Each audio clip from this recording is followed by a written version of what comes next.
صراط الذين أنعمت عليهم غير المغضوب عليهم ولا الضالين.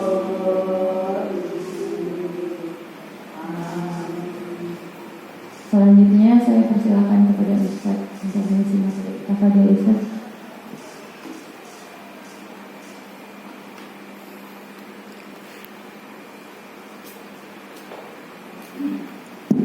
Ya, baik. Kita mulai Bu ya. Ini lanjutan dari yang sebelumnya. Bismillahirrahmanirrahim. Assalamualaikum warahmatullahi wabarakatuh. Bismillah, la haula wa la quwwata illa billah. Allahumma shalli ala Muhammad wa ala ali Muhammad. Wallahu ta'ala fil kitabil karim. A'udzu billahi minasyaitonir rajim. Bismillahirrahmanirrahim. Kullu nafsin dha'iqatul maut. Al-ayat surah Al-Alaihi. Alhamdulillah segala puji yang milik Allah di sore hari yang berbahagia ini. Ya, tidak terasa kita nggak ketemu sebulan ya, 2 bulan dengan sekarang berarti ya. Insyaallah pada sore hari ini kita melanjutkan dari kajian bab janaiz. Sebelumnya kita sudah praktek memandikan jenazah. Ya, ada 3 lagi rukun dari janaiz ini, yaitu mengkafani, kemudian mensolatkan dan menguburkan. Tapi saya mungkin tidak akan menjelaskan tentang bagaimana tata cara menguburin ya, karena cukup repot Bu, ibu harus gali dulu gitu. Gak apa sih kalau ibu mau bantu gali, tapi saya nggak perlu ya. Tapi insya Allah nanti bab di sini saya akan membahas sampai di rukun ketiga, yaitu mensolatkan, tata cara mensolatkan jenazah. Ya. Baik, rukun yang kedua adalah mengkafani jenazah.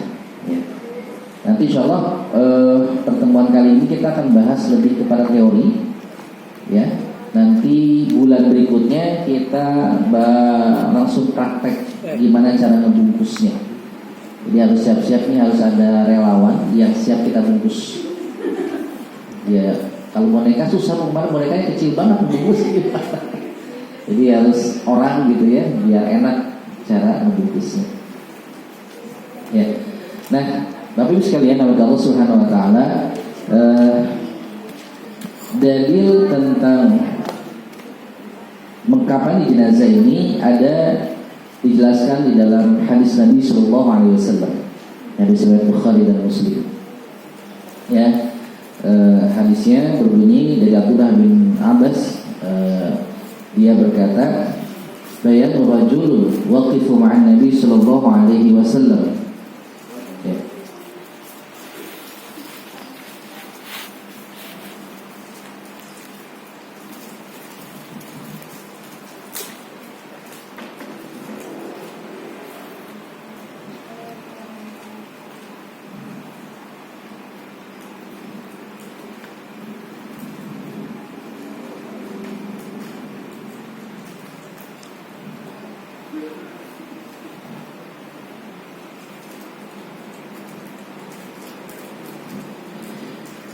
Bayan rajul waqifu ma'an Nabi sallallahu alaihi wasallam di Arafah.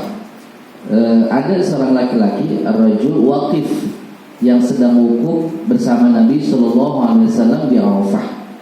Jadi Nabi pada saat itu sedang wukuf. Kalau wukuf berarti ngapain? Haji, ya, di Arafah. Waqa'a an rahalatihi, ya, fawaqasathu. Tiba-tiba ia terjatuh an rohalah dari hewan tunggangannya, ya. Kemudian qala fa'at asathu, ya. Kemudian orang tersebut meninggal. Jadi di riwayat lain disebutkan dia terjatuh dari unta, ya. Kan zaman dulu Bu, ketika haji itu nggak kayak kita naik bis gitu ya. Zaman dulu naiknya unta, ya. Nah, ketika dia meninggal, ya, maka faqala Nabi sallallahu alaihi wasallam, Nabi sallallahu bersabda, ya, iksiluhu, mandikan ia, bima'in wasidrin, dengan air dan bidara. Nah, ini yang kemarin ketika memandikan jenazah kita sudah praktek bagaimana cara memandikannya. Makanya bidara itu sekarang dari zaman dulu sudah menjadi salah satu sunnah, ya, sunnah untuk memandikan jenazah salah satunya. Wa kafanuhu, dan kemudian kafankan ia fi saubain, dengan kedua kainnya, ya, dengan kedua kainnya, fi saubain, ya. Nah, di dalam hadis ini Nabi SAW menjelaskan bahwasanya, ya, perintah atau sunnah dari pengurusan jenazah setelah dimandikan dan sunnahnya dengan bidara, kemudian wakafinuhu, ya, diperintahkan untuk dikafankan, ya, dikafankan, wakafinuhu fi saubain, dengan kedua saubain kainnya. Nah, kenapa dua kainnya? Kenapa kedua kainnya? Karena pada saat itu dia sedang wukuf di Arafah. Berarti kalau Arafah dia pakainya apa? Ihram, ya. Kalau laki-laki berapa helai ihramnya?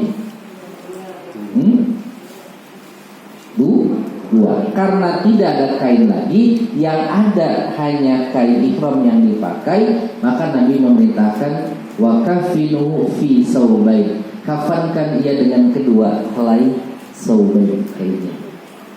Padahal kalau laki-laki enggak dua lapis kan, ya, kalau laki-laki 3, kalau perempuan 5. Nah, karena kondisinya pada saat itu sedang wukuf, tidak ada pilihan lain, maka kain ihram itulah yang kemudian dijadikan sebagai kafannya, ya, bawah dan atas, ya, selendang. Nah, ini dalilnya. Kemudian di hadis yang lain tentang keutamaan mengkafani jenazah, ya, Rasulullah SAW bersabda, ya, man ghasala musliman fakatama alaihi ghafarallahu lahu arba'ina marratan. Nih, salah satu keutamaan muslim jenazah luar biasa. Yang pertama kata Allah, man ghasala, barang siapa yang memandikan mayit musliman, ya, seorang muslim, ya, kemudian ia menyembunyikan aib-aibnya, ya, fakatama alaihi, ya, maka Allah ghafarallahu, maka Allah akan mengampuninya dengan arba'ina maratan, 40 kali ampunan. Tuh, ini Pak, ya, kita akan mendapatkan ampunan Allah 40 kali. Ini luar biasa, ya. Cuman modalnya mandi jenazah. Tetapi, ya, amalan ini sekarang kita tidak banyak lakukan, betul nggak? Kalau saya tanya bapak-bapak di sini, pernah mandi jenazah belum? Belum pernah. Tuh kan, ibu pernah mandi jenazah nggak? Nah, bantuin. Iya, beda. Memandikan juga, bulenya dari awal. Oke. Ya, Pak, kemarin bulan lalu saya ketemu sama teman-teman, saya ngobrol dengan teman-teman. Ada tetangganya meninggal di komplek, ya, karena bingung, ya, bingung. Dia nggak kenal banyak orang gitu kan, ya, karena sibuk kerja. Pas meninggal bingung dia, mau diapain? Akhirnya direkomendasikanlah dia untuk ke apa istilah itu, ada lembaga, ada yayasan yang ngurusin jenazah di Jogja, itu namanya Selasi. Betul ya? Nah, saya tanya waktu itu, berapa bayar? Ternyata bayarnya lumayan, Pak. Berapa? Tahun berapa? Itu ada paket-paketnya ternyata, Bu. Ada paket-paketnya, ya. Mereka juga menyediakan ambulan, Pak. Misalkan kalau jauh nih, ada paket ambulan. Ambulannya kemana? Itu dihitung jarak nanti, ya. Nah, dan itu lumayan, katanya berapa juta gitu, saya lupa lagi. Berapa juta itu lumayan, itu ada paketnya. Jadi untuk ngurus jenazah, mulai dari mandiin, ngafanin, sampai siap dimakamkan, sampai dihantarkan bahkan oleh ambulan kendaraan itu ada paketnya, ya. Bahkan di atas 5 juta itu Kalau jaraknya jauh bisa lebih mahal lagi. Ya. Dan kalau saya melihatnya ini miris Bapak Ibu sekalian. Miris tidak? Ya. Akhirnya apa? Akhirnya fardu kifayah itu dijadiin ladang bis. Itu dia mirisnya. Padahal dia syariat Allah yang kita semua mesti bisa gitu. Ini kan fardu kifayah kan? Kalau definisi fardu kifayah itu memang ya dia fardu atas jamaah, artinya kalau tidak ada yang bisa, memang harus ada sekelompok orang yang bisa, atau ada satu di antara orang yang bisa. Nah, karena akhirnya umat ini nggak pernah mau belajar, pengen yang praktis, pengen yang mudah-mudah, yang terjadi adalah apa? Bayar. Itu yang terjadi, Pak. Kaya nggak itu selasi kaya. Nah, dia melihat potensi itu karena masyarakat nggak mau belajar. Akhirnya tidak ada pilihan ketika kita mendapatkan musibah berupa kematian itu, yang terjadi adalah praktisnya wes undang atau telepon selasi. Mereka tim udah siap loh Bu, 24 jam. Kalau di telepon malam ya mereka harus muncul di malam hari itu, dan perlengkapannya sudah mereka siapkan. Ya. Akhirnya apa? Akhirnya keutamaan pahala-pahala dari memandikan jenazah itu akhirnya tidak diambil pahalanya. Ya. Terus gimana mereka yang ini? Ya wallahu a'lam bishawab, bicara tentang pahala ya, hanya saja dia ditukar dengan uang. Itu yang terjadi. Ya, makanya saya bilang kondisi ini tuh miris gitu. Kenapa miris? Ya karena begitu, Bapak Ibu sekalian. Ya. Kemudian ya, waman hafarallahu ya, dan barang siapa yang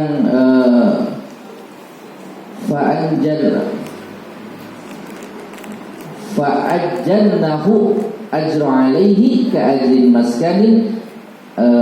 maskanin askanahu iyyahu ila yaumil qiyamah. Dan barang siapa yang menggali kuburnya, maka dia akan diberikan pahala baginya seperti pahala orang yang memberikan tempat tinggal hingga hari kiamat. Dahsyat ya. Tukang gali kubur pahalanya gede banget ini. Tapi hari ini para penggali kubur pahalanya hilang, diganti dengan uang berapa 100.000 mungkinnya. Rugi nggak? Rugi. Nah, itu yang terjadi Bapak Ibu sekalian. Saya pernah kejadian waktu mertua saya meninggal, itu pas Covid dulu. Itu pas Covid kita dipalak-palakin dulu, kan di TPU Pak. Ya, di TPU. Padahal kalau yang Covid waktu itu kan udah ditanggung negara kan. Ini enggak. Kita datang, ada preman datang minta uang ke kita 2,5 juta. Wah, gimana urusannya? Ini saya panggil ke kepala ininya, pemakamannya, gimana? Nggak bisa gini Covid. Oh ya udah langsung. Udah sampai di lokasi Bapak Ibu, udah ada tukang gali kubur, udah nungguin dia. Ya. Dan itu akhirnya mau ngomong kita bayar. Ya. Mau ngomong kita bayar itu akhirnya. Nah, ini miris juga. Karena pas kita lagi nggak punya uang ya, repot juga tuh. Wa man kafanahu kasahullahu yaumal qiyamah min sundusin wa istabraqil jannah. Dan barang siapa yang mengkafani mayit ya, yang mengkafani mayit, maka Allah akan mengkafaninya kelak di hari kiamat itu dengan sutra dan beludru. Ya. Jadi nanti pakaian kita di surga itu Pak, kalau kita suka bantuin ngurusin jenazah dan pas bagian mengkafani itu sama Allah akan diganti dengan sutra dan beludru dari surga. Nah, kalau dari surga kayak gimana bagusnya ya? Nggak bisa digambarkan bagusnya. Nah, bagus sekalian ya, hal-hal seperti ini yang seringkali kita abaikan. Paling fardu kifayah. Ya, ini syariat Allah yang mesti kita bisa kan? Betul tidak? Yang mesti kita bisa. Makanya Bapak Ibu sekalian, pentingnya kita belajar tentang bab ilmu ini. Ya. Karena ini menjadi hal yang sangat penting bagi kita. Terutama kalau kita berposisi sebagai seorang anak. Makanya terutama salah satu di antaranya adalah anak laki-laki. Bapak Ibu, anak laki-laki ini memiliki banyak keutamaan. Salah satu keutamaan anak laki-laki itu dia adalah menjadi qawam, menjadi pemimpin atas 4 jenis wanita dalam Quran. Makanya kan dalilnya adalah ar-rijalu qawwamuna 'alan nisa. Rijal atau laki-laki itu dia adalah pemimpin qawam bagi nisa, perempuan. Yang dimaksud perempuan itu siapa saja? Ada 4. Yang pertama, anak laki-laki itu dia bertanggung jawab kepada ibunya. Anjir. Kenapa dengan kepada ibunya? Karena anak laki-laki adalah milik ibunya. Bahkan Nabi mengatakan, ya, di dalam hadisnya ketika Nabi memerintahkan untuk menghormati, memuliakan itu, Nabi menyuruhnya kepada siapa? Ibu. Ummuka, ummuka, ummuka, kemudian abuka, kemudian ayah. Makanya seorang ibu itu memiliki keutamaan, dan anak laki-laki itu adalah milik ibunya sampai meninggal. Yang kedua, seorang anak laki-laki itu dia bertanggung jawab atas adik perempuan atau kakak perempuannya.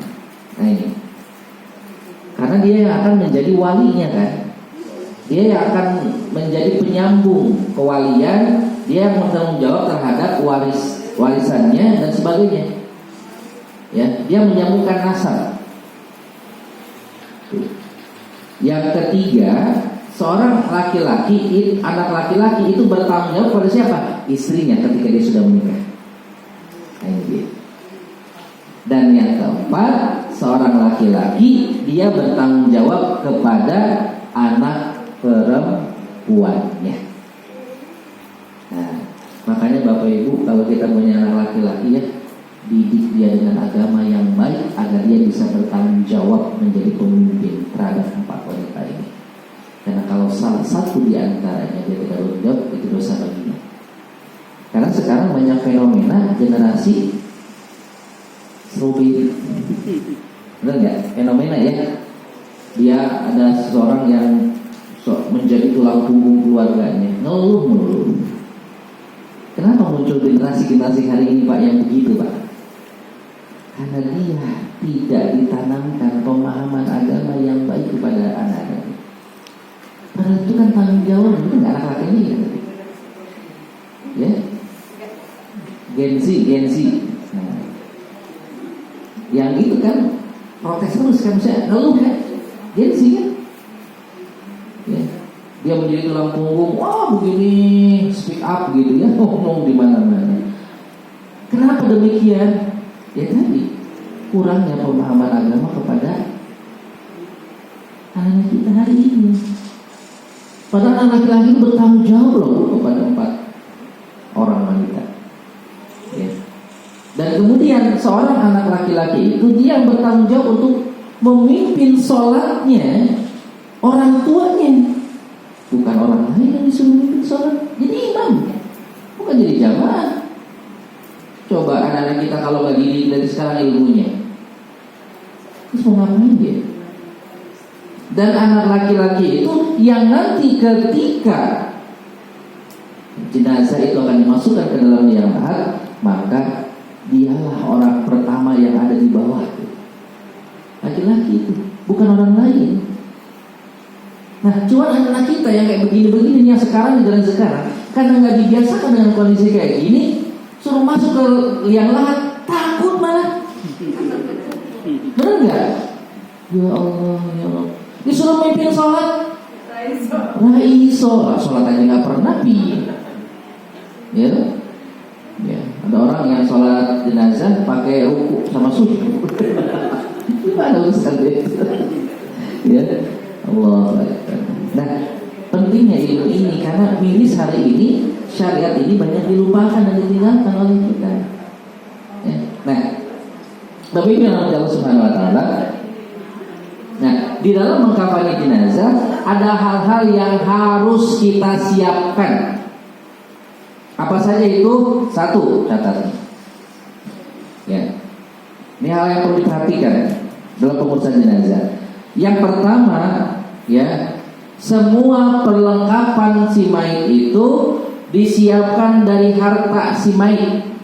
Jadi semua untuk apa namanya, ngurusin jenazahnya itu dibeli dari harta si mayit, termasuk kafan. Ya, ini jumhur ulama, Pak. Gitu. Nah, pertanyaannya sekarang adalah hari ini Bapak Ibu sekalian, kita udah nyiapin belum untuk kematian kita? Udah nyiapin apa, Bu? Jarik doang. Emang mau dibungkus pakai kain jarik?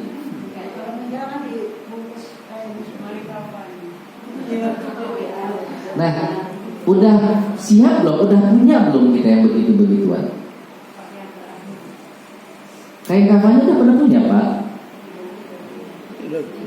Ya Allah.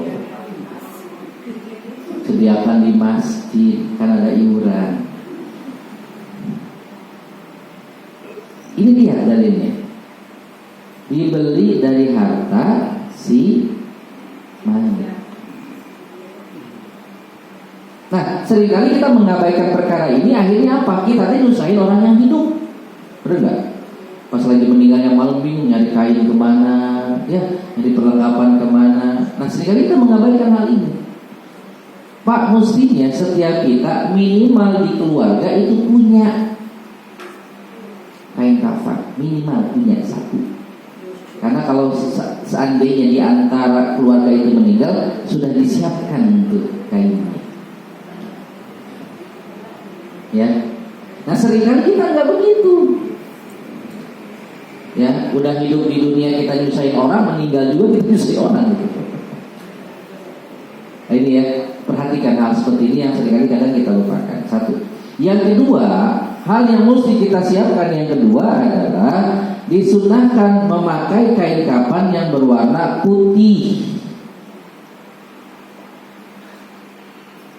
Ya, kain kafan yang berwarna putih. Ini sebagaimana hadis Nabi Sallallahu Alaihi Wasallam, as-saubu min siyabakum bayat. Pakaikanlah pakaian kalian yang berwarna bayat putih.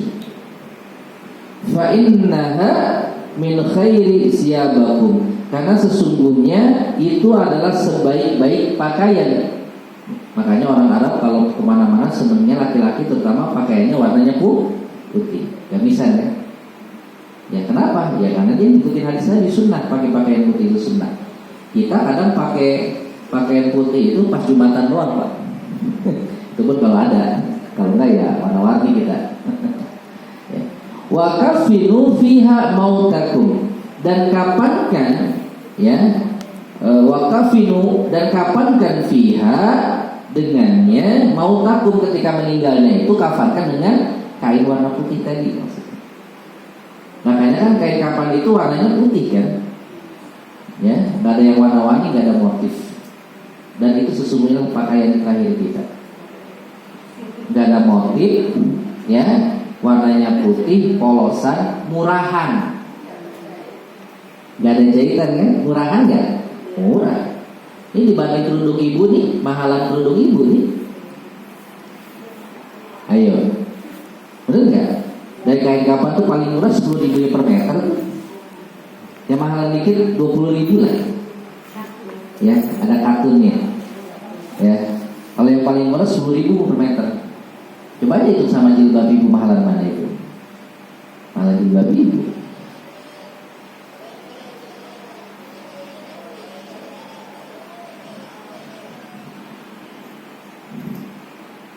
Ya, oleh karenanya banyak hal yang harus kita perhatikan dalam pengurusan jenazah ini. Ya. Yang ketiga ini sunnah. Menggunakan 3 helai kain untuk laki-laki. Ini sebagaimana hadis Nabi. Ya. Ini hadis dari Aisyah radhiyallahu anha, dia berkata, ya, Rasulullah sallallahu alaihi wasallam itu dikafankan dengan 3 helai kain putih sahuliyah dari kursyuk, tanpa gamis dan tanpa imamah.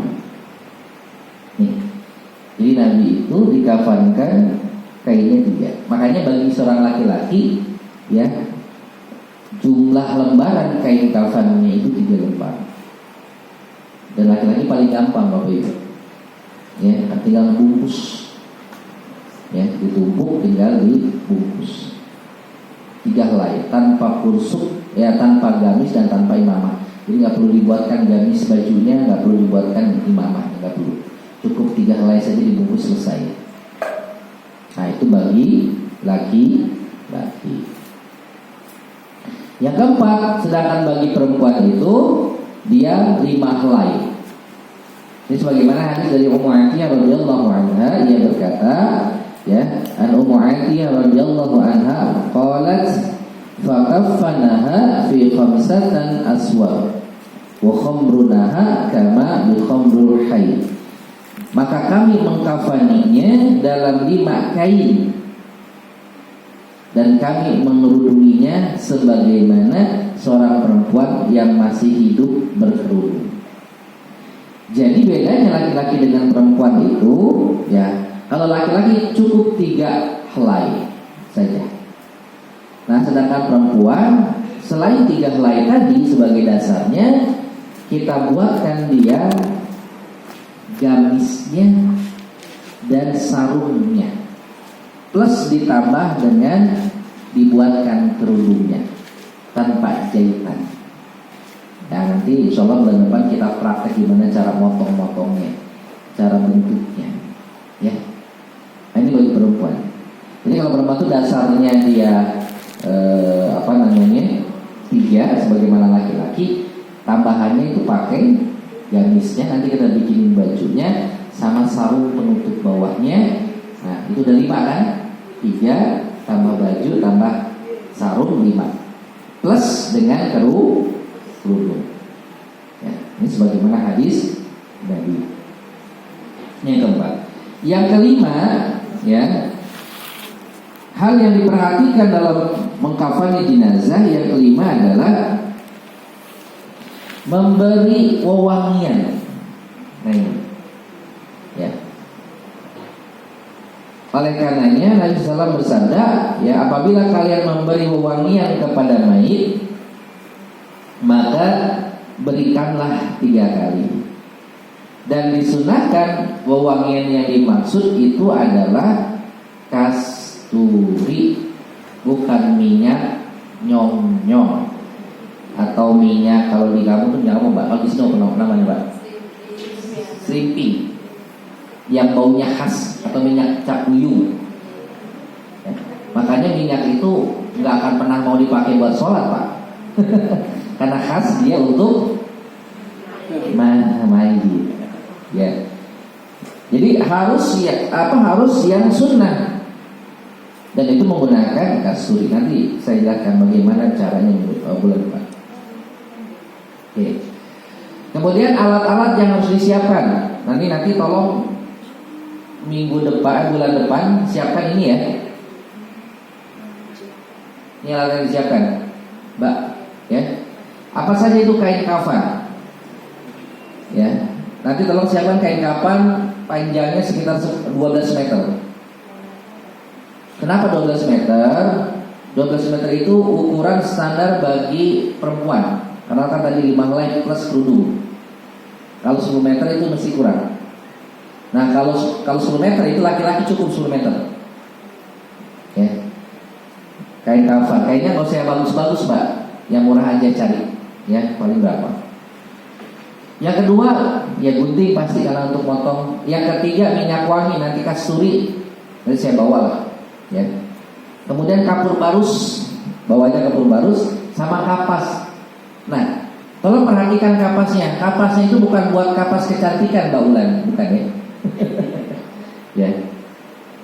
Kapasnya itu cari kapas gulung yang lembaran gitu loh. Nah, karena nanti kita akan bikin buat penutup pampersnya, ya. Jadi carinya kapas gulung aja. Kan ada ukurannya ya kapas gulung. Ada yang 500 gram, cari 500 gram aja. Akan dibuat praktek. Ya, cari yang 500 gram.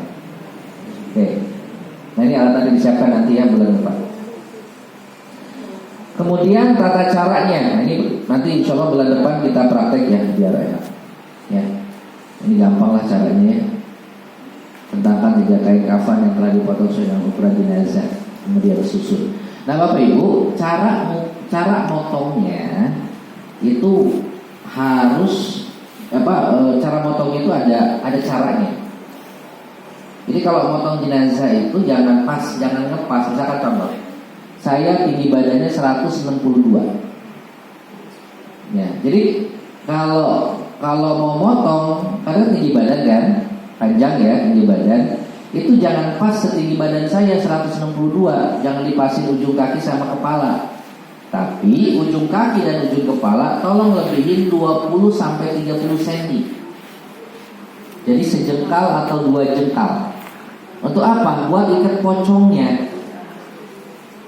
Ya, jadi jangan dipasin. Misalkan ibu tingginya 160, jangan dipasin 160, lebih 30 cm. Atau 20 sampai 30 cm, tergantung orang. Ya, karena kan setiap orang beda-beda. Ada yang tinggi badannya, ya, ada yang lebar ke samping, macam-macam. Makanya dilebihin. Kalau dipasin nanti nggak bisa keikat pocongnya, ujung kaki sama ujung kepala. Jadi lebihin 20 sampai 30 cm, tergantung. Iya. Yang kedua yang harus diperhatikan adalah lebar kain. Karena yang ada di pasaran itu lebar kain kadang macam-macam, benar nggak? Ada yang lebarnya cuma sekitar 1 itu 90 cm. Ada yang 120. Yang paling panjang itu sekitar 160 atau 110 kalau tidak salah. Nah, yang jadi masalah begini Bu, ya. Cara ngitungnya karena itu berpengaruh kepada cara ngelipet. Contoh, Bu, lebar pundak ibu berapa Bu? Tahu nggak? Oh gede banget, 110 masih gede apa? Lebar pundak. Kalau bikin baju suka diukur nggak tuh lebar pundaknya ya? Lebar pundak, tahu lebar pundak Pak ini? Berapa Mas? 60. Nah ibu masih beda, lebih pendek lagi. 60 itu kalau lebar, kalau bidak gini. Nah, cara nanti ini kan teknik untuk melipat ya. Lebar pundak itu dikali 3. Misal tadi 60 ya. Berarti kita betul lebar berapa kali 3? 60 kali 3 108. Persoalannya kalau ketemu sama kain yang lebarnya cuma 120, bisa ketutup semua nggak? Berarti kita harus teknik melipatnya. Ya. Dan kalaupun kainnya misalkan dia 160 cm, itu pun juga nggak akan cukup. Nah, nanti mainnya di teknik. Kecuali kalau kainnya 2 meter, udah cukup, tinggal bungkus aja, itu nggak perlu pakai cara. Nah, seringkali kadang kita tidak memperhatikan lebar kain. Nah, maka cara ngitungnya adalah seperti tadi. Ya, lebar pundak kali 3. Coba aja ibu-ibu itu lebar pundaknya berapa? Kali 3 aja kebutuhannya. Nah, ya hitungannya begitu. Kemudian ya setelah dipotong ya laki-laki ya 3 lembar kain. Kemudian siapkan juga talinya. Berapa banyak talinya? Kalau badannya kecil Pak, pendek, cukup 5 utas. 5 utas itu apa saja sih? Kepala, kaki, lutut, perut, dada. Nah, kalau misalkan mohon maaf dia orangnya tinggi, badannya besar, itu gunakan sekitar 7. Ya, 7. Tambahannya betis dan perut dibagi 3 tuh. Ya, talinya ikatannya, karena kan lebih panjang. Ya, nah itu. Jadi cara potongnya. Kemudian, nah, yang harus dipahami lagi berikutnya, nah penggunaan kapas. Seringkali saya melihat di masyarakat kapas itu sporadis Pak, sporadis penggunanya. Kadang sima itu dibungkus semua dengan kapas. Ada itu, plok badannya semua ditutup. Padahal nggak mesti semua. Nah, ini ada beberapa, ada 3 titik-titik yang harus ditutup. Ya, ini dalam fikih. Yang pertama ada yang disebut dengan bagian manfaat. Bagian manfaat itu lubang utama atau lubang terus apa saja dia: mata, hidung, telinga, dan kemaluan.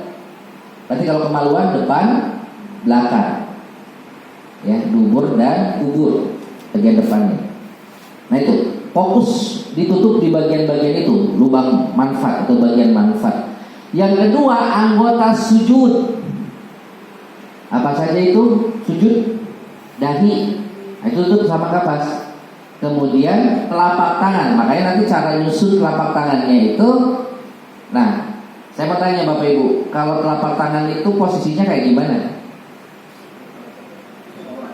Kayak sholat. Berarti yang tangan kiri kanan gimana? Hah? Kanan di atas, kiri di bawah. Berarti begini, kan tadi anggota sujud. Di bawah telapak tangan kiri kasih kapas.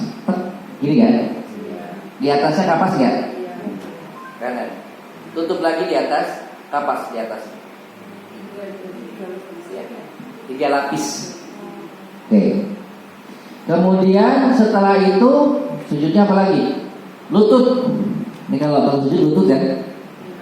Berarti di atas lutut ditutup dengan kapas. Kemudian anggota sujud paling bawah kaki apa? Jarinya kan?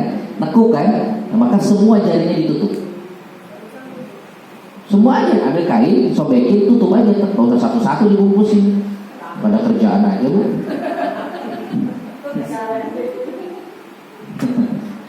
Dan yang ketiga ada yang disebut dengan anggota persembunyian atau persendian atau lipatan, lekukan. Apa saja itu? Belakang telinga. Sini. Ini bungkus dengan kapas. Kemudian bagian mana lagi? Ketek, ketiak. Nah itu kan lipatan. Kemudian apa lagi? Bawah lutut. Sini. Lipatan kan? Nah itu. Jadi cukup itu bu. Makanya nggak perlu kapas banyak-banyak, nggak perlu ditutup semua badan dengan kapas, cukup 3 bagian ini sini. Ya, bagian manfaat, lubang terus, anggota sujud, kemudian bagian lipatan atau persendian. Udah tuh. Ya, dibentangkan, ditempel-tempelin, ya kainnya nanti sudah dioleskan, udah selesai. Siku apa? Nah, udah ketekuk gini pak, nanti di ketiak, sikunya enggak. Nah, gampang, nanti kita praktek biar paham. Jadi ngurusi jenazah itu gampang loh pak. Mandi jenazah kan kemarin gampang ya. Yang jelimet itu kan kita nggak mau belajar. Ya, banyak drama itu ngurusin jenazah kemarin. Ya, nah ini. Kemudian kalau perempuan, itu laki-laki hampir sama ya. Nah bedanya kalau perempuan ya potong kainnya dulu, ya potong ambil 3 potongan sebagaimana laki-laki, ya. Kemudian ditambahkan sarung, ya, tepat pada bagian antara pusar dan kedua lututnya. Jadi dibikin sarung dari kain itu untuk menutupi bagian pusar dan lutut, ya. Kemudian bikin baju kurung dan kerudungnya, jadi kayak gamisnya. Nah itu disiapkan. Kalau talinya sama 5-7, cara potongnya sama, ya. Panjang tinggi badan dilebihkan 20-30 cm bagian kepala dan bagian kaki, ya. Ini bagi perempuan. Caranya sama, nanti kita prakteknya bulan depan, ya. Sama ya caranya. Ada lubang-lubangnya, ada bagian manfaat, ya, bagian anggota sujud dan anggota yang tersebut persendian. Bu, bagian ini harus dihafalin nih, karena nanti ketika itu terjadi pada diri ibu, jangan buka catatan. Repot ini, ya. Ini harus hafal bagian tubuhnya. Jadi kalau sering sekali 2 kali udah hafal tuh. Maksud saya dihafalin kenapa? Karena kadang mati nggak ada jadwal masalahnya. Kalau ngaji kan ada jadwal di sebulan sekali. Kalau mati emang ada jadwal. Coba kalau tiba-tiba kitanya nggak pernah belajar, nggak pernah ngafalin, udah mau bengong, bingung, lupa bawa catatan, udah panik gitu. Nggak tahu catatannya nyimpennya di mana gitu kan? Saya mah yakin ibu-ibu nih nulis aja kayak yang bener gitu ya, sampai rumah udah simpen lagi gitu. Karena bukanya pas lagi kesini lagi baru dibuka lagi. Ya, seperti itu. Ini saya bawa contoh ya, saya bukan endorse ya. Jadi kalau beli poster saya boleh nggak apa-apa. Ya. Nah ini salah satu contoh paket kafan. Apa mereknya Bu? My Kafan. Punya siapa ini? Contoh aja ini untuk memudahkan. Ya. Jadi saya pagi-pagi ke rumah orangnya loh, rumah orang.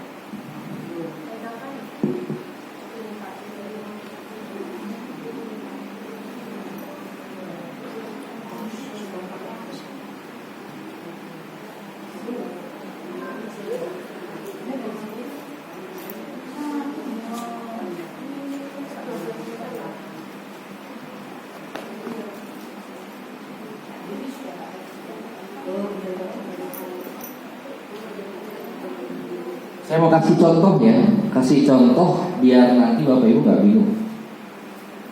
Karena saya dapat ini dan lebih praktis. Gini, ini udah satu paket untuk mandiin sama ngafanin. Sudah. Kapasnya udah lengkap. Ya, yang menutup mamodah tuh. Yang menutup akan jadi sendiri aja. Ya. Nah ini. Itu suami istri itu enggak? Beda suami istri. Ini nanti beda ukuran. Kalau ibu pesan buat laki-laki itu kayaknya cuma 10. Kalau buat perempuan 12. Beda ukuran kain. Makanya nanti beda apa sama Iwan. Beda harga sedikit. Nah isi di dalamnya ini udah lengkap. Ya. Ada ini latex sarung tangan. Nah, kemudian ini ada sabunnya. Ini sabun bidara. Tapi saya sarankan tetap pakai daun bidara ya, karena sabun itu udah banyak campurannya. Bidara cuma sekian persen. Jadi sebetulnya sunahnya nggak masuk. Ya, nggak apa-apa nanti bikin aja. Nah ini kasturi Bu. Ini nanti untuk olesannya kainnya. Kemudian kemarin kita mandiin ya, ada cotton bud perlu disiapkan. Nanti untuk bersih kemana telinganya, bagian kotoran-kotoran dalam tubuhnya, hidungnya, giginya disiapin. Jangan digosok gigi karena dia nggak bisa kumur. Nah, iya toh. Kemudian ini standar apa ini? Masker medis. Untuk apa? Antisipasi kalau kemudian si jenazah itu punya penyakit kan bisa menular. Nah, ini safety ya. Kemudian ini yang kemarin saya mintakan itu waslap. Ini waslapnya 2 paket kiri kanan. Artinya buat ganti kalau misalkan pas kita mandiin kena kotoran ya, pas bersihinnya maka ganti. Ya, jadi pas mandiin pakai yang baru karena najis nantinya. Kemudian ada ini kapur barusnya. Nanti ini bisa ditumbuk Bu. Tumbuk saja. Tumbuk. Kemudian ini ada buku petunjuk sama gunting. Nah, nggak ada guntingnya mana? Nggak usah repot, jadi udah satu paket. Terus ini, nah ini maksud saya. Ini kapas lipat. Ya. Ini kapasnya nih. Ini kalau dibuka Bu, dia bentuknya kayak lembaran. Jadi jangan salah ya. Saya pernah waktu itu minta praktek. Saya bilang, masalahnya saya adalah saya tolong sediain kapas. Disediakan kapas kecantikan yang bulat-bulat. Saya bilang bukan ini nggak bisa ini. Ya paling hanya bisa untuk beberapa bagian saja, lubang-lubang, bagian yang lain nggak bisa, saya bilang. Ya, jadi yang dimaksud itu adalah kain kapas lipat, atau kapas gulung yang dia lembaran gitu. Nah, kalau di toko-toko itu biasanya dia hitungannya per gram, ada yang 500 gram yang gede, ada yang sampai 1 kilo, tergantung si ininya, beratnya. Nah, kemudian, ini yang saya maksudkan, ini kafan. Nah, ini untuk akhwat, pada keterangannya berarti sekitar 12 meter kurang lebih. Nah, ini satu paket praktis, nggak perlu kemudian kita repot dan nyusahin orang yang masih hidup kalau pas meninggal. Dan saya sarankan Bu, satu keluarga minimal punya ini. Kenapa? Kita tidak tahu kapan Allah panggil.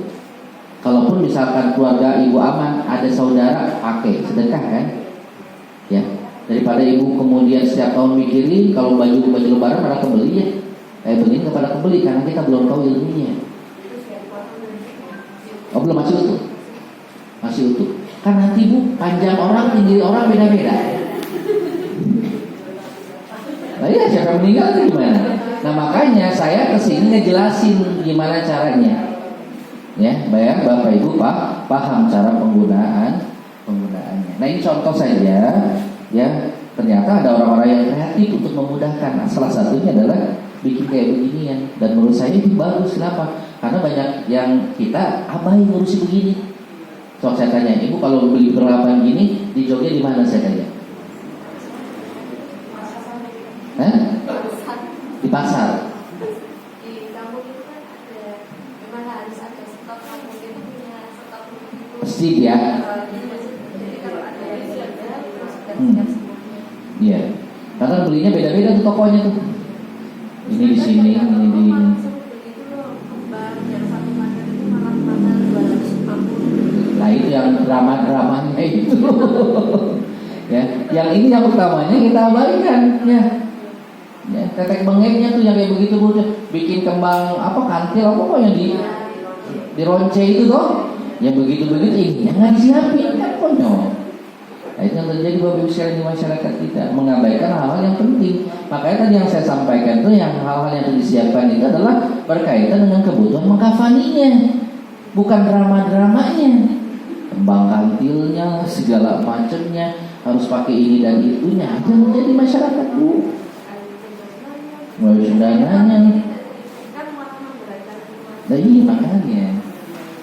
Ya, akhirnya ada kos-kos tambahan dan jadi meninggal tuh di masyarakat itu jadi berat.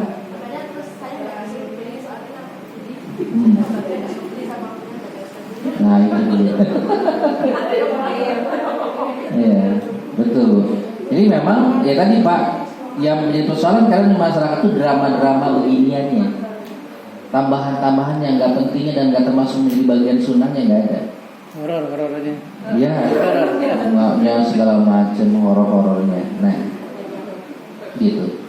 Baik, sampai sini Bapak Ibu ada yang mau ditanyakan enggak? Sampai sini kita ngebahas tentang kafan. Monggo. Itu kan kalau misalkan kan sudah apa fungsi itu pakai atas kan berarti tutup sama Baik. Maksudnya? itu pasti ada alasannya kenapa riwayat yang Iya. Kapas, ya. Ini sebagaimana disebutkan dijelaskan dalam kitab para ulama. Kapas itu. Karena pada sebenarnya zaman Nabi tidak ada kapas. Adanya kayu. Ya. Nah, ternyata salah satu bentuk manfaatnya adalah mengantisipasi kayak misalkan itu kan bagian lubang-lubang Bu. Kadang ada bagian tubuh yang memang karena dia mayit ya, misalkan pernah jatuh, kecelakaan, pecah pembuluh darah di telinga. Nah itu maksud fungsi itu salah satu manfaatnya ya. Salah satunya adalah untuk menghindari itu. Terus kemudian kayak bagian kemaluannya, ya Bu, namanya orang mati kan, namanya orang meninggal itu kan sistem tubuhnya sudah rusak Pak, nggak bisa kayak kita. Ibu sekarang masih bisa nahan pipis, nahan bisa Pak. Ya pertanyaan kalau mayit, ya keluar ya keluar aja dia. Kan sistemnya udah mati. Kalau dia pendarahan misalkan, ya keluar aja Bu. keluar aja sampai darahnya habis itu. Ya. Gitu. Nah, itu salah satu maban kenapa kemudian bagian-bagian tadi. Ya, kalau saya temukan memang ada di banyak penjelasan para ulama itu. Ya, jadi ini saya mengkombinasikan semua. Ya, saya baca bab janais itu di beberapa kitab, Bapak Ibu sekalian. Ya, di beberapa kitab. Dan ini yang maksudnya ini yang saya jelasin ini yang paling simpel, yang paling mudah dan paling sederhana. Ya, jadi nggak ada drama-dramaan. Jadi kalau saya baca kitab lain jangan ada drama-drama juga, macam-macam tuh dramanya. Ya, itu harus begini. Ini yang paling sederhana. Ya. Nah, di dalam banyak kitab fikih, ya, itu memang tidak disebutkan secara detail berkaitan dengan penggunaan bidara pun jarang, Pak. Ya. Cuma disebutkan hadisnya saja, tapi tata cara penggunaannya tidak dijelaskan. Makanya seringkali masyarakat banyak yang nggak tahu cara penggunaan bidara, misalnya kayak kemarin. Ada yang dia, misalnya ada beberapa orang dia, saya pakai ini, saya pakai bidara serbuk, dimasukkan ke dalam air. Pertanyaannya, itu emang bidara serbuk kalau masukin ke air larut nggak itu? Enggak, malah ngambang kan? Ya. Atau ada yang lain dia pakai apa? Daunnya, seperti daun bidara, daunnya dicemplungin ke air. Nah, pertanyaan udah cemplungin ke air, itu jangan nggak jadi apa-apa dia. Ya, karena nggak paham. Nah, yang dimaksud kemarin sudah saya jelaskan tentang penggunaan bidara itu kenapa harus pakai bidara, dan bidara kenapa harus dihancurkan, karena mengambil manfaat dari bidaranya tadi sebagai zat sabunnya untuk membersihkannya dan sebagai antibakterinya di situ. Sebagaimana saya jelaskan ya beberapa bulan yang lalu materi tentang memandikan. Nah, itu yang seringkali banyak kemudian masyarakat nggak tahu cara penggunaan bidara itu sendiri. Ya. Atau kalau sekarang udah aja pakai sabun bidara, ya sabun bidara akan berbeda manfaatnya dengan bidaranya langsung. Kenapa? Karena komposisinya beda. Komposisi sabun itu coba aja Bapak Ibu lihat, perhatikan, banyaknya zat-zat bukan bidara, kimia, ya, buat membuat sabunnya yang gak original memang. Ya cuma antisipasinya akan berkaitan dengan bidara, pakainya sabun bidara. Padahal tidak itu. Nah, makanya kalau saya sarankan, ya kita mesti punya pohon bidaranya, kita tanam, dan itu nanti kita bisa manfaatkan. Itu lebih ke sunnahnya dapat. Ya. Ya terus?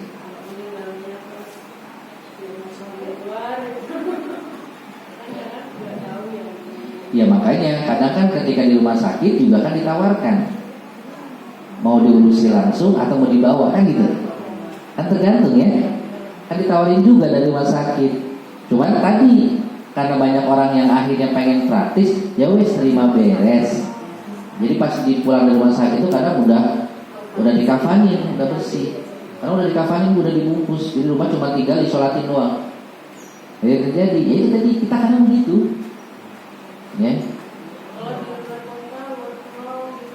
Kenapa? Maksudnya kita sudah siapkan di rumah gitu ya. Meninggalnya di luar. Ya. Nah, inilah Bu, ada keutamaan. Jadi begini, kalau seseorang itu meninggal, ya, bukan di kampungnya, misalkan dia di daerah mana, ya udah dimakamkan di daerah situ. Ya. Iya. Jadi, nah cuma di kita kadang meninggal di mana, pengen makami di tempat kita, dibawa lama, akhirnya tadi tidak wasyari, tidak asri, tidak bersegera. Ya, dia ini kan sunnah. Kalau misalkan meninggalnya di daerah yang kekurangan air gimana itu? Apanya? Kalau meninggalnya kurang untuk airnya itu. Ya, emang zaman Nabi nggak kurang air? Ada di daerah Bandung. Iya. Ya kali susah. Susah airnya itu. Tapi masih bisa diupayakan nggak? Ya bisa, ya udah. Kenapa kalau bikin jangan dibikin ribet? Kenapa sih? Kita mikirnya dari ribet dulu gitu loh. Maksudnya airnya secukupnya gitu enggak? Ya iya, ya kan kemarin Bu, pas kita praktek, kita banyak air atau sedikit air? Ya wis. Iya, nggak usah juga dari 7 mata air, nggak usah. Kan kita kemarin seembernya nggak bisa kalau kita ngikutin sunnahnya kan? Karena zaman Nabi juga sama. Masa zaman Nabi coba gersang begitu, gimana mandinya? Gimana airnya? Kan susah, lebih susah zaman Nabi coba. Ya. Ya. Siapnya apa kayak kapan kan di rumah. Pas meninggalnya di luar itu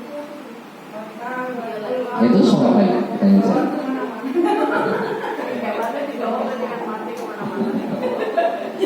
Ya.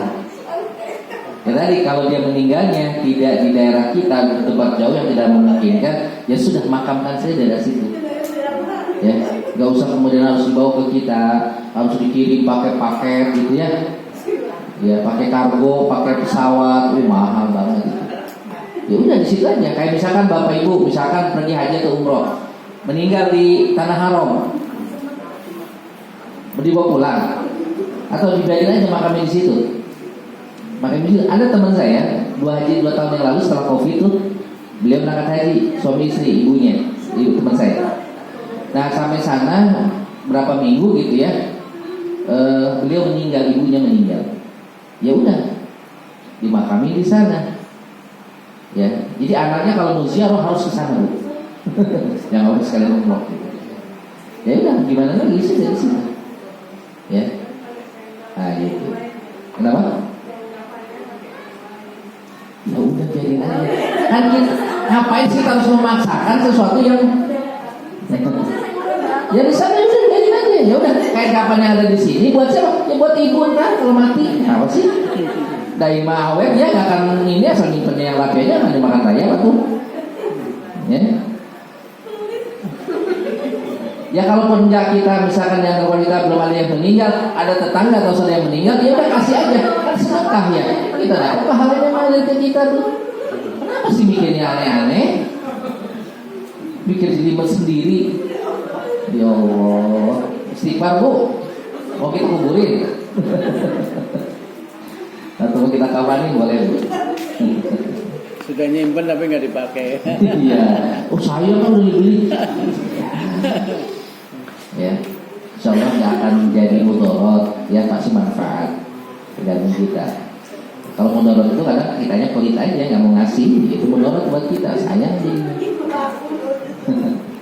Ya.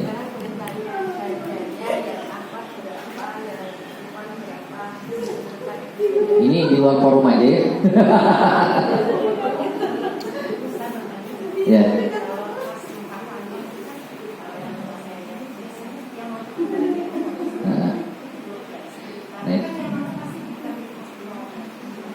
Ya itulah dia, kemarin kita sudah praktek banyak hal-hal subhat di masyarakat berkaitan dengan pengurusan jenazah ya. Ya, saya mereview tentang memandikan jenazah itu satu harus disiapkan tempat yang tertutup. Ya, nah di masyarakat tadi faktanya kadang tempatnya tidak tertutup, terbuka sehingga banyak orang yang kadang melihat. Nah ini subhat lagi nih. Dia harus tertutup kiri kanan dan kemudian dia terhindar dari paparan sinar matahari kalau seandainya siang hari.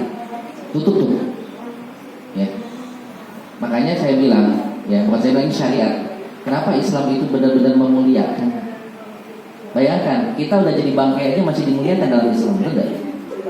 Ya, aurat kita masih harus terjaga. Padahal kita udah jadi bangkai, nggak bisa ngapa-ngapain. Apalagi yang masih hidup.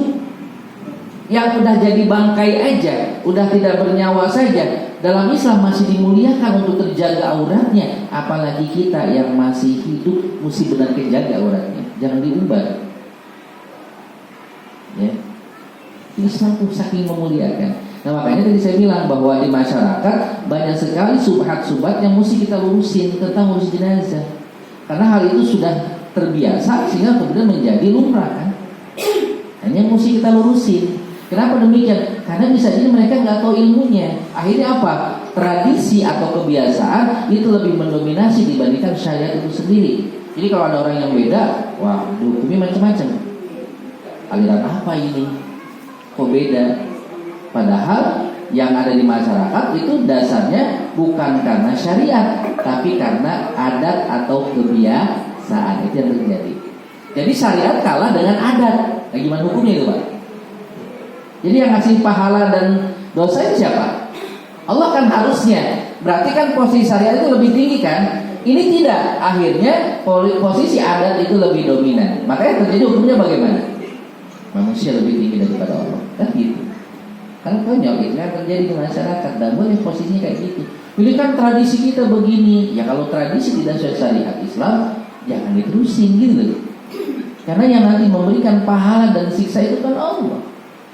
Surga dan neraka kan itu Allah, ya. Bukan kita manusia. Kalau ada kebiasaan-kebiasaan yang baik yang tidak menyelisih, nggak apa-apa. Tapi kalau ada kebiasaan di masyarakat yang justru malah memberatkan dan menyelisih sunnah, menurut saya jangan ikutin gitu. Ya, memang banyak kita buat dakwah di masyarakat.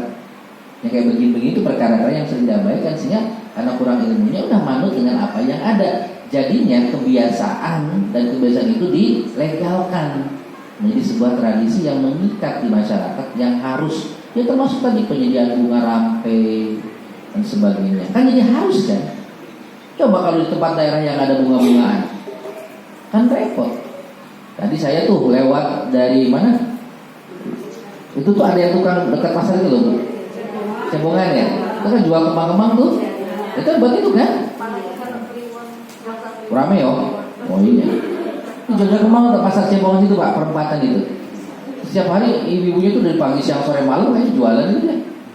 Ya. Nah kita kan tradisinya begitu. Ya. Bunga itu udah menjadi bagian. Gitu. Padahal di Mekah jarang bunga itu. Bukan jarang, nggak ada malah. Ya ada pohon kurma. Iya.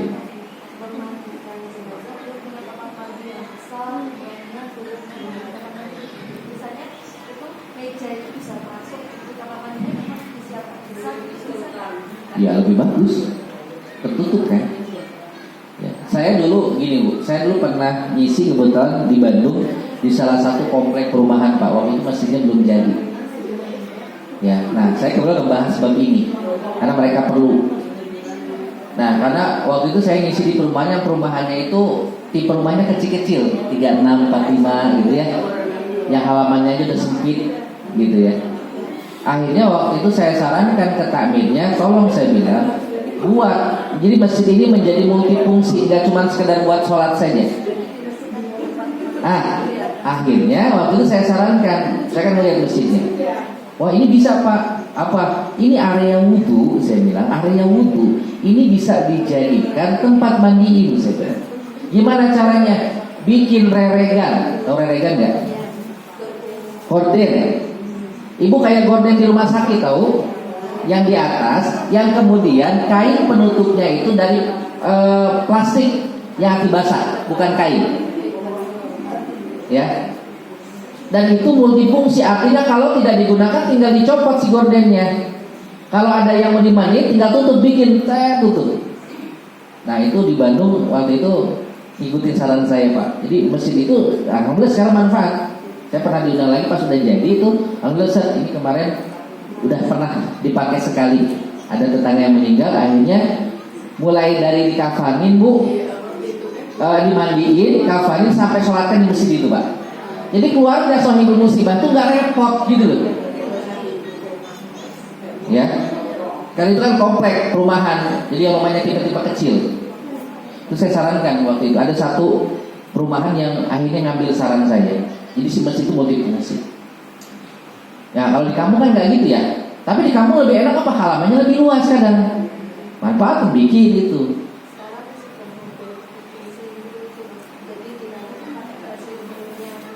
Ya. Jadi nggak orang yang dari pagi Iya betul.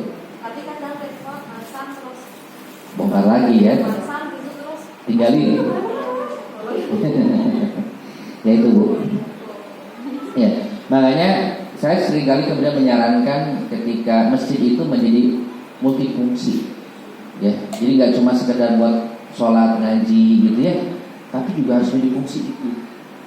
Karena tadi ya kita tuh masyarakat kan tidak semua rumah itu memiliki kapasitas untuk itu kan, ya.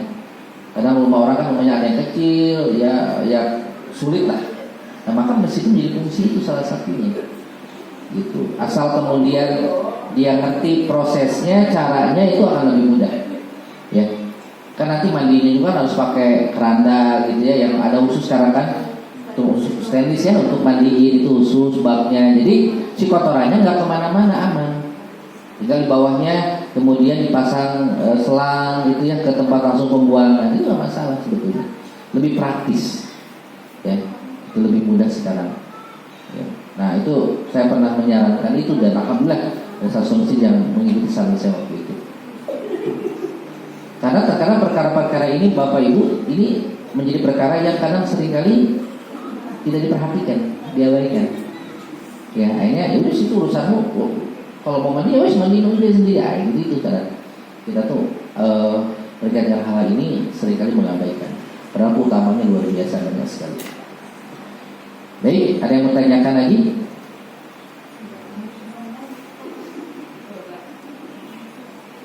Cukup Bu? Udah pada pinter ya? Nah nanti bulan depan ya, saya tanya lagi ulang materi ini udah di luar kepala. Lupa maksudnya. Bukan dalam isi kepala. Monggo Mbak Bulan, silakan. Selesai, Ustaz? Cabut.